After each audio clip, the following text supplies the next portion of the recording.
নমস্কার, চলে এসেছি আবার একটা ছোট্ট ভিডিও নিয়ে। তো এই যে এটি হলো ষষ্ঠীর পরের দিনের ভিডিও। বিকাল থেকেই আমরা লেগে পড়েছিলাম বিরিয়ানি তৈরি করব, তারই জোগাড় জানতে চলছে। সঙ্গে ঠাকুমাকেও লাগিয়ে দিয়েছি। ঠাকুমা বোন মিলে আদা রসুন পেঁয়াজটা সব কেটে রেখেছিল। তো তারপরে আমি করে নিয়েছি বেরেস্তা। বেরেস্তা করার জন্য পেঁয়াজটাকে ভালোভাবে নুন দিয়ে মাখিয়ে প্রায় 10 মিনিট রেখে দিয়েছিলাম। তারপর ভালোভাবে জলকে একদমই নিংড়িয়ে ডুবো তেলে পেঁয়াজটাকে ভেজে বেরেস্তা বানিয়ে নিয়েছিলাম।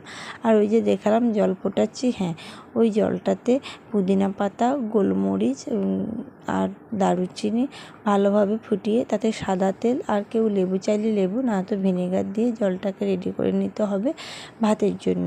প্রায় 10 থেকে 15 মিনিট খানিক ফুটবে। ফোটার পরে চালটা দিয়ে প্রায় 10 মিনিট রাখার পরে আমি নামিয়ে ভাতটা রেডি করে নিয়েছিলাম। আর ওদিকে তো দেখাইলাম যে মাংসটা মাখিয়ে রেডি করে নিয়েছি।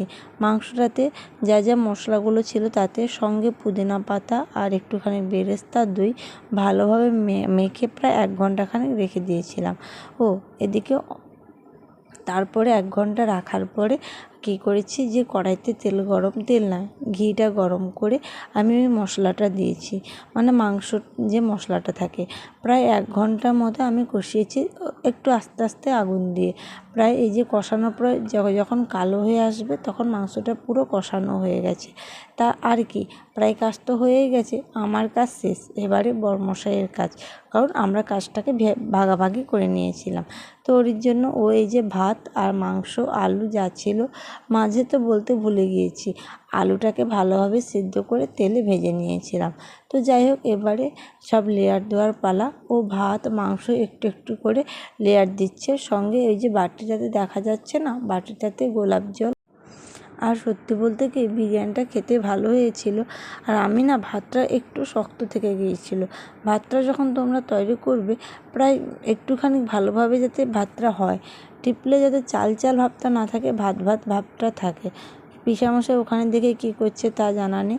তো যাই হোক, এদিকে প্রায় আমাদের শেষের পথে চলে এসেছে বিরিয়ানিটা রেডি করার জন্য। ওর আতরটা একটু কম হয়ে গিয়েছিলো ওই বাটিতে দেওয়ার জন্য, তাই আবার ফোঁটা কেটে দিচ্ছে বিরিয়ানিটা। আমরা বিরিয়ানির সঙ্গে তেমন কিছু করিনি, রায়তা বানিয়েছিলাম আর সঙ্গে কোল্ড ড্রিঙ্কস তো রয়েছে। আর এই সব করতে করতে একটুখানি ভাতটা, বিরিয়ানি মশলাটাও দিয়ে দিয়েছিলাম। আর এই যে প্রায় শেষ হয়ে গেছে আমাদের ভাতটা, লেয়ারটা রেডি করা। ওপরে বেরেস্তা দিতে বললাম, কিছু দিলই না। তো যাই হোক, এই যে আমাদের হাঁড়ি রেডি। ভাতের হাঁড়িতে জল দিয়ে